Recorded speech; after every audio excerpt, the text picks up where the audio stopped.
Good morning student. बेटा आज हम आपका हिंदी फर्स्ट में लेसन 14 जिसका नाम है विनाका की चिट्ठी, इस लेसन की रीडिंग करेंगे। तो बेटा इस जो ये लेसन है इसके जो लेखक हैं उनका नाम है अंतोन चेखव, ठीक है। और उन्होंने जो कहानी लिखी है यह एक छोटे बच्चे के ऊपर लिखी है जो कि बाल श्रमिक है, यानी कि बचपन में ही वह काम करता है किसके लिए, अपने जीवन निर्वाह के लिए।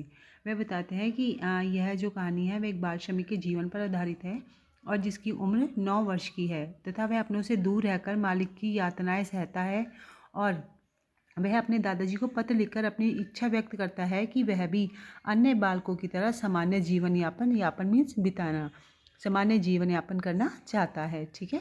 तो चलिए स्टार्ट करते हैं कि क्रिसमस से पहली शाम थी। 9 वर्षीय बालक विनाका जुकोव दिन भर के काम के बाद भी बैठा इंतज़ार कर रहा था। पेशे मतलब होता है बेटा व्यवसाय, ठीक है ना, व्यवसाय या कोई काम। पेशे से मोची उसका मालिक अलियाखिन और उसकी पत्नी गिरजाघर में प्रार्थना सुनने जाने के लिए तैयार हो रहे थे। विनाका घुटनों पर से टिकाए पल पल काट रहा था।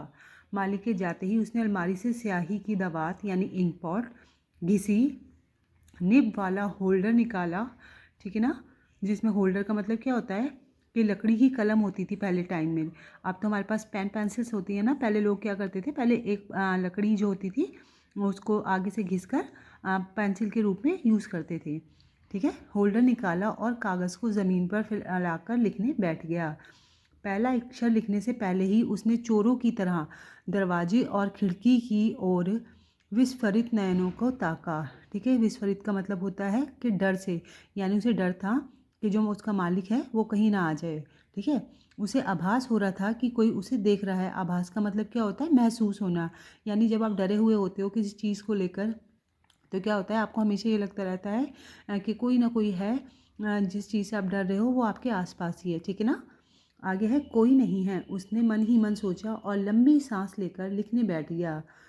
उसने अपने लेटर में क्या लिखा कि मेरे प्यारे दादा कैंसेंटाइन मेरे ना पिता हैं और ना माँ, जो कुछ है मेरे आप ही हैं। आपको क्रिसमस की शुभकामनाएं, यानी उस समय क्रिसमस आने वाला था तो उसने जो है अपने दादा को सबसे पहले क्रिसमस की शुभकामनाएं लिखी।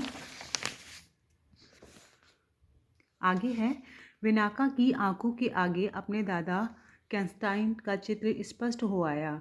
यानी जब उन्हें उनके बारे में सोचा, तो जब हम किसी के बारे में सोचते हैं ना तो क्या होता है कि एकदम से हमारी आंखों के सामने जो उसकी छवि होती है वह एकदम से आ जाती है।